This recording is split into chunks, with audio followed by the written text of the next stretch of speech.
Hello, I'm speaking to you from Mi'kma'ki, the ancestral territory of the Mi'kmaq people. This has been a difficult year, but there's a bright horizon ahead.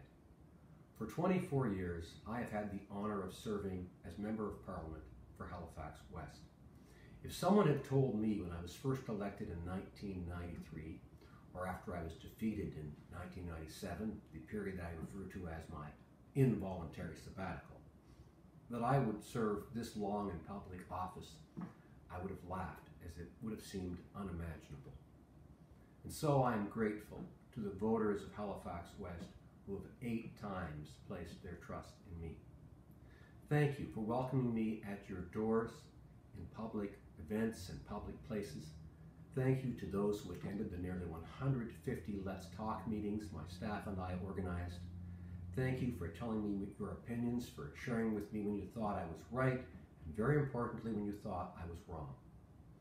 Thanks to all those who walked and cycled with me to go door to door, whether during or between elections. Thanks to all the campaign volunteers over the years who believed in the ideals of the Liberal Party and the principles of democracy and who worked so hard. Thanks especially to the campaign chairs.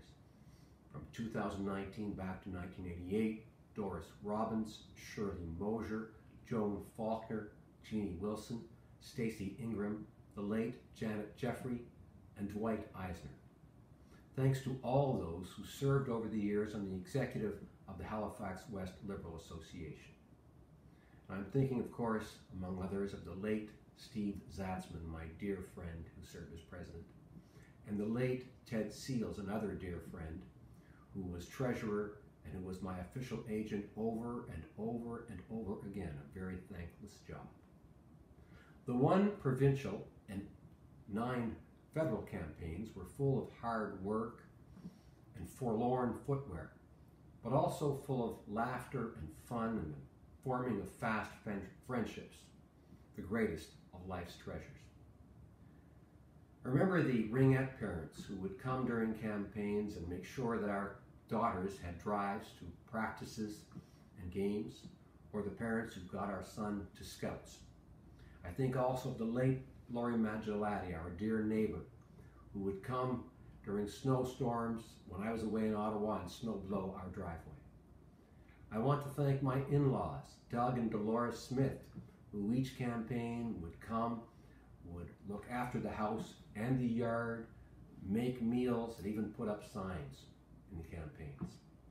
Thank you very much to former Prime Minister Jean Chrétien, who in 2001 made me parliamentary secretary to the government house leader Don Boudria, from whom I learned much about politics and especially procedure, and from whom I continue to learn. And thank you so much to former Prime Minister, the Right Honourable Paul Martin, who had such confidence in me that he made me Minister of Fisheries and Oceans, and Minister responsible for Nova Scotia, and of course the Canadian Coast Guard. I was very fortunate to have a top-notch team working with me in my ministerial office and in the civil service. In fact, one publication referred to my ministerial staff as an all-star team. Now, of course, they were talking about the assistants. My first chief of staff, Taras Zalewski, helped to set up my office and showed us the ropes of interparliamentary affairs. And my second chief of staff, Dan McCarthy, worked very hard to pursue and advance objectives in the fishery and for my home province of Nova Scotia and our region. As minister, I was very fortunate to be assisted by a superb deputy minister in the person of retired Vice Admiral Larry Murray, who my staff would sometimes have to strain to hear in briefings as his way of speaking was so quiet, but his booming laugh could be heard anywhere.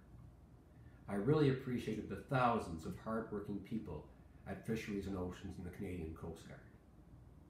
It was very humbling in 2015 when my colleagues in the House elected me Speaker.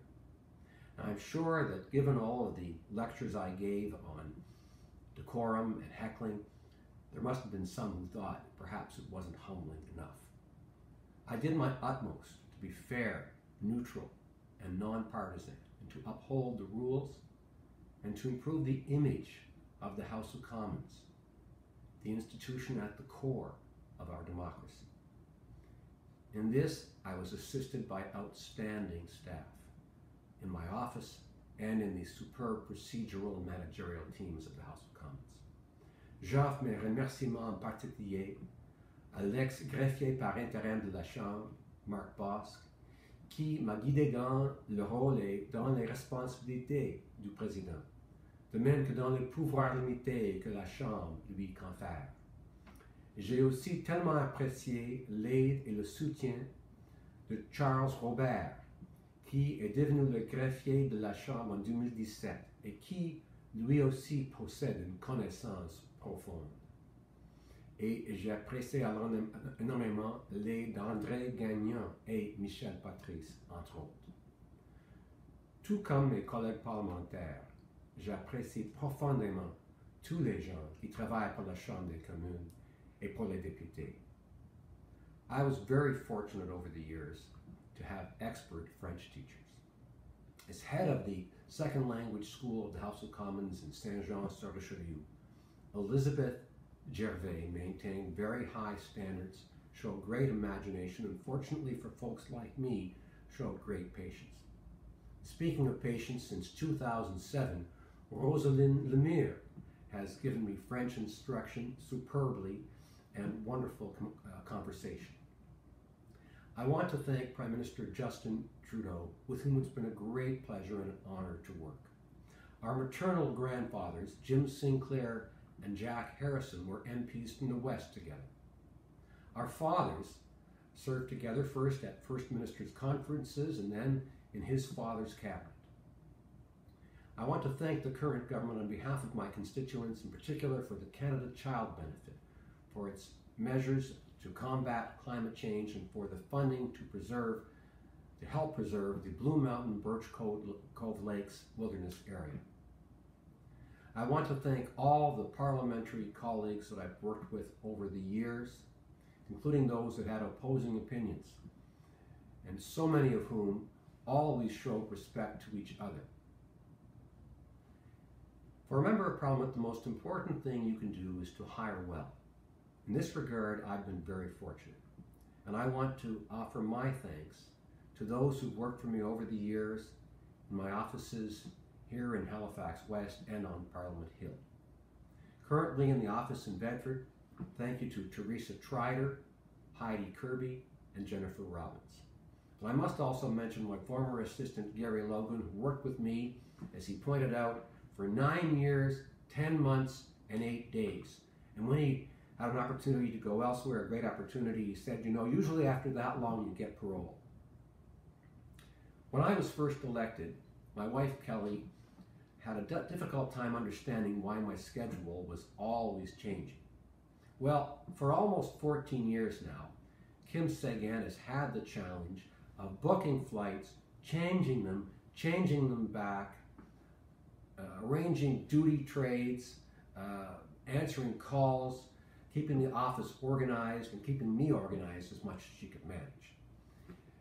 She is tireless and not very retiring, but in spite of this, she's decided to join her husband Bob in retirement. So thank you very much, Kim, for all your service over the years, and thanks so much for even laughing at my groaners. The thing that I have come to value most in politics and in life is good judgment. From 1993 to 2003, Brian Underhill was the Ottawa bureau chief of the Halifax Chronicle Herald.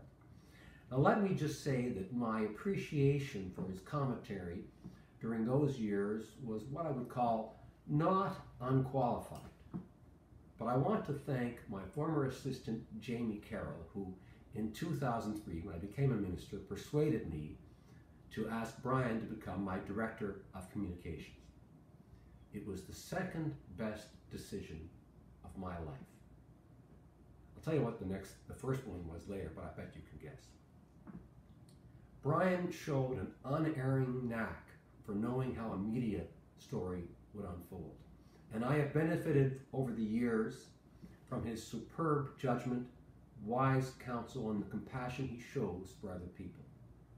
After I was a minister, he stayed on as my executive assistant, was Chief of Staff when I was Speaker, and is my EA again now. My profound thanks, Brian, to you, and best wishes to you and Molly. I, of course, am very grateful for so many things to my parents. My late father was a towering figure in my life, who forgave my failures, delighted in my successes, and gave me most of my dad jokes. My mom taught us as kids to show respect and compassion to all people, and I try to follow her example. I want to thank our children, Caitlin, Nicole, and Harrison, who, despite my absences, or maybe because of them, have grown into thoughtful, intelligent, well-educated adults. This, of course, is their mother's doing. But they did make many sacrifices over the years because of my job and because of hers. They helped out volunteering on campaigns, and sometimes, well, only once in a while really, as voluntold. I especially look forward to many years with my love and life partner, Kelly. When I first met Kelly, she was a television news director, and in many ways, a political neophyte. But once I became a minister, she was in contact frequently with my supporters, with lots of phone calls. In fact, so much so that in the next election, my campaign co-chairs asked her to become the volunteer coordinator. A few years later, after many months of trying, Stephen McNeil convinced her to run. And in 2009, she was elected to the Nova Scotia House of Assembly. Today, she is much better at politics than I am. She recently became our Deputy Premier, thanks to Premier Ian Rankin, and carries important portfolios with great ability. She's kind, thoughtful, and funny. I'm very proud of her and so fortunate, in fact, astonished that she's agreed to be connected with me. Asking Kelly to marry me was my best decision by far. I have seen that life passes quickly, and it's full of interesting things to do, meaningful ways to contribute, and marvelous people to encounter. I have been fortunate in so many ways for the time that I have had in the House of Commons of Canada. And I believe the time has come for me to explore other aspects of life. And so I wish to announce that I do not intend to seek re-election when the country next goes to the polls. Until then, it will be my privilege and the privilege of my staff to continue to serve the people of Halifax West. In closing, I want to say a word to young people who look to the future with apprehension. I believe there is reason for hope. There is room for hope. We human beings are imperfect, but working together with goodwill, we can achieve great things. So let me, if I may, offer a recipe. First, take boldness, ambition, and persistence, and then add to these good measures of wisdom, concern for others, and the skill of listening. Thank you for listening. Well out.